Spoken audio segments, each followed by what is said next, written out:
មនុស្សដែលមានប្រជុយមកកន្លែងហ្នឹងណាជាបុគ្គលដែលចូលចិត្តជីវិតផ្សងព្រេង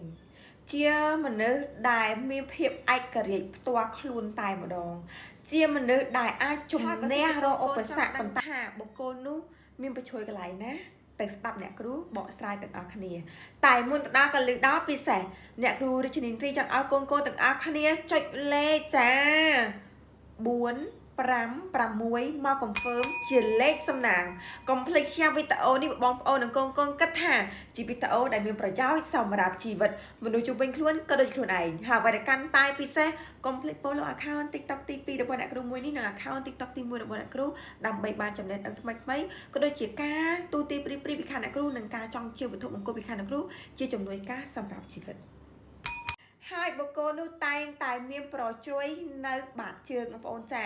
គេថាប្រជុយបាតជើងដើរច្រើនហ្នឹងណាចាបងប្អូនមកស្ដាប់សិនកុំចេះតែម៉ៃគេកុំចេះថាអូយមនុស្សដែលមានប្រជុយបាតជើងជាមនុស្សដែលដើរច្រើនអត់ប្រយោជន៍បងប្អូនមកស្ដាប់សិនវាមានអត់ប្រយោជន៍និងមានប្រយោជន៍ចា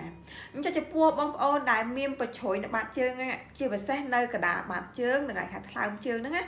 ឬក៏នៅកន្លែងមេជើងខាងក្រោមមេជើងបងប្អូនចាជាមនុស្សដែលមានសំណាក់បំផុតជីវិតនេះអ្នកគ្រូសូមប្រាប់ថាដើរជុំវិញពិភពលោកចាជាពិសេសមានជីវិតដែលអាចដើរឆ្លងប្រទេសច្រើនបងប្អូនណាចាវាស្នាប់របស់គាត់គឺភាគច្រើនគឺជាមនុស្សដែលចូលចិត្តផ្សងព្រេងនៅគ្រូនិយាយចឹងចូលចិត្តទៅក្រៅប្រទេសអញ្ចឹងទៅចាហ្នឹងហើយហើយគាត់ថាមនុស្សនេះនៅវ័យនៅពីក្មេងដើរច្រើនមែនចាអត់សូវនៅផ្ទះទេប៉ុន្តែបើគាត់ធំឡើងគាត់ដើរគាត់មានប្រយោជន៍មិនមែនដើរប្រយោជន៍ទេណាធំឡើងណាចាប៉ុន្តែនៅពីក្មេងអត់ប្រយោជន៍មែនចាដើរនិយាយថាផ្ទះណាក៏ដើរដែរចាហើយមានមិត្តភ័ក្តិច្រើនណាស់មនុស្សនេះអត់ចេះអត់មានមិត្តភ័ក្តិទេគឺមានមិត្តភ័ក្តិច្រើនប៉ុន្តែគុណវិបត្តិរបស់គាត់មិនទៅអ្នកគ្រូគឺយកអាសាគេចាយកអាសាមនុស្សជុំវិញខ្លួនជាពិសេសបើសិនជាបុរសគាត់ដែលមានប្រជុយបាត់ជើងជាបុរសណាតែកាលណាដែលគាត់យកអាសាមិត្តភ័ក្តិច្រើនគាត់នឹងបាត់បង់កិត្តិយសលួយកាក់ក៏ដូចជាឱកាសចាតែបើសិនជាស្ត្រីអត់សូវអីទេចាជួយអ្នកជុំវិញខ្លួនបានតែបើថាជាខ្លួនឯងជាបុរសជួយអ្នកជុំវិញខ្លួនចាយកអាសាគេជ្រុលពេកនឹងបាត់ឱកាសឲ្យខ្លួនឯងចាបងប្អូនដែលស្គាល់ដៃថែពេកចាបុគ្គលហ្នឹងគឺចរិតបែបហ្នឹងចារឹងណាស់ក្បាលហ្នឹងរឹងប៉ុន្តែគាត់ក៏ជាមនុស្សដែលរឹងមាំដែរដោយសារអីគាត់ជួបឧបសគ្គជាច្រើននៅក្នុងជីវិតតស៊ូអំណត់ចាជាមនុស្សស្វែងរកគេហៅថាគោលដៅក្នុងជីវិតណាចឹងធ្វើឲ្យគាត់ជាមនុស្សរឹងមាំនៅក្នុងសម័យកាលយុគ9នេះភាគច្រើនគាត់ហ្នឹងក៏ជាមនុស្សដែលអាចឈរជើងបានច្រើនដែរដោយសារអីគាត់មានភាពរឹងមាំភាពឯករាជ្យយូរមកហើយអញ្ចឹងនៅយុគ9នេះក៏ធ្វើឲ្យគាត់ជាមនុស្សដែលមានផ្លូវចិត្តល្អដែរចាហើយអ្វីដែលសំខាន់មួយទៀតអ្នកគ្រូគ្រាន់ប្រាប់ថាគាត់នៅអាសាឈឺក្បាលចា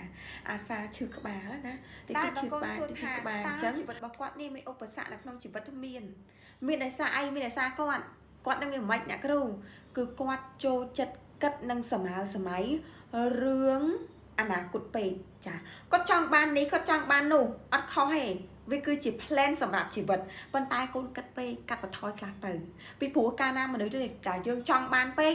វានឹងរបូតអញ្ចឹងកូនបធូរវាបន្តិចចាអញ្ចឹងនេះឲ្យគុណវិបត្តិរបស់កូនអញ្ចឹងកុំចង់វាបានពេកតាមសម្រួលចាពីព្រោះយើងជាមនុស្សចិត្តក្តៅចង់បានអ្វីលឿនចាពីព្រោះអីពេលខ្លះវាចិត្តដល់ហើយប៉ុន្តែដល់ពេលកូនចង់បានពេកវារបូតមែនអត់ចាហើយជីវិតនេះចង់បានរបស់នឹង10ដងចារ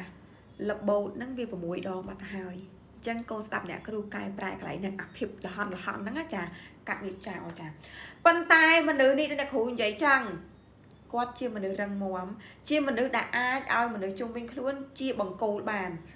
គាត់មិនមែនយកគេជាបង្គោលទេណាគេយកគាត់ជាបង្គោលប៉ុន្តែដូចអ្នកគ្រូនិយាយចឹងបើជាបុរសកុំយកអាសាគេខ្លាំងពេកនឹងមានទោសចាតែបើជាស្ត្រីយកអាសាគេមុំទៅចាដើម្បីអីដើម្បីជាការសាងបុណ្យព្រោះអ្នកគ្រូនិយាយចឹងណាបុរសផ្សេងស្ត្រីផ្សេងចាអីទេអញ្ចឹងពីពួកកូនទាំងអស់គ្នាដែលឃើញវីដេអូនេះហើយចាគិតមើលតែខ្លួនឯងជាមនុស្សបែបហ្នឹងអត់ប្រថាប់ឥឡូវនេះអត់ទាន់មានពេលឬក៏អត់ទាន់មានគេហៅថាជីវិតនឹងអាចទៅឈានដើរលេងឬក៏ទៅស្រុកក្រៅវាអត់ទាន់ដល់ពេលកូនតែវាសនាកូនត្រូវទៅអ្នកគ្រូហ៊ានធានាឲ្យច ចឹងក្រោយនៅក្នុងចុងវីដេអូអ្នកគ្រូក៏សូមណែនាំកូនៗឲ្យទាំងអស់គ្នាស្គាល់ពីវត្ថុមង្គលអ្នកគ្រូដែរចាអ្នកគ្រូវិទ្យានីតិទទួលវត្ថុមង្គលឈប់បបការងាររស់ស៊ីមិនថាបុរសមិនថានារីមិនថាជាភេទទី3ជាពិសេសទទួលឈុតធ្វើស្នេហ៍ផងដែរចាស្នេហ៍ដោះទីវិញនិងស្នេហ៍ចងចិត្តផងដែរចាកូនមិនជឿពីវត្ថុមង្គលពីខាងអ្នកគ្រូទៅអូមើល Vision ជឿជាក់ពេលណាជឿពេលហ្នឹងអើក៏ជម្រាបលាអ្នកគ្រូនិយាយញាប់ៗដល់ស្អីនេះអស់នាទីចាចាំបាយចាកុំឲ្យនាទីយូរពេក